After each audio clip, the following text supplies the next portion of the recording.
কি বলেছেন? ইন্না আরাদনা আলাস সামাওয়াতি ওয়াল আরদি ওয়াল জিবালি।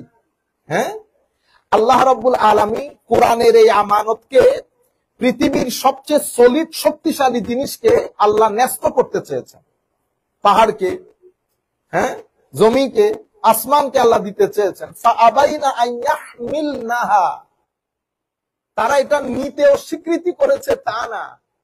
ওয়া আশফাকনা মিনহা, the whole universe got scared of it.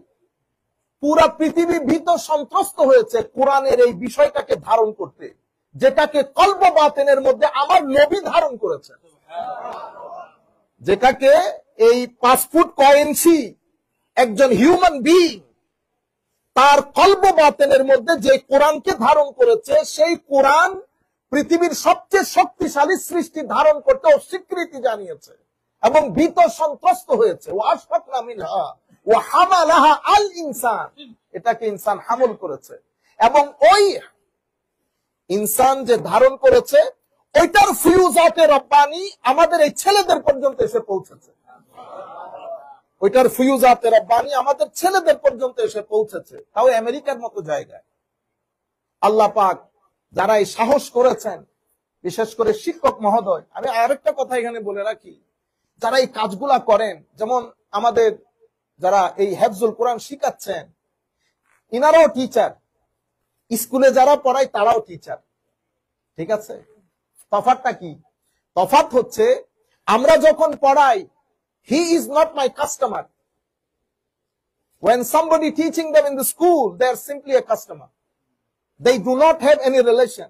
There are no spiritual bondings between the teachers and the student.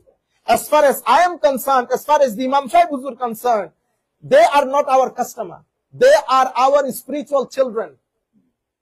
We consider them as our property, as our spiritual children. There is a spiritual bonding between us and our students. Sometimes we do not miss our children, we miss our students. আপনারা বুঝতে পেরেছেন তো? এটা এই জন্য উস্তাদকে অনেক বড় মকাম দান করা হয়েছে, উস্তাদকে অনেক বড় মকাম দান করা হয়েছে এবং এই বড় মকাম আমরা বুঝার জন্য আমার নবীকে আল্লাহ শিক্ষক বলেছেন। আমার নবীকে কি বলেছেন? শিক্ষক। শুধুমাত্র শিক্ষকদের মকামকে বুলন্দ করার জন্য, শিক্ষকদের মকামকে বুলন্দ করার জন্য আমার নবীও বলেছেন বুইস্তু মুআল্লামা, আমি শিক্ষক হিসেবে প্রেরিত হয়েছি। এত দান আল্লাহ দান করেছেন। আল্লাহ রাব্বুল আলামিনের দরবারে দোয়া, আমরা আমাদের এই সন্তানগুলোকে আল্লাহর কুদরতের হস্তে সুপর্দ করছি।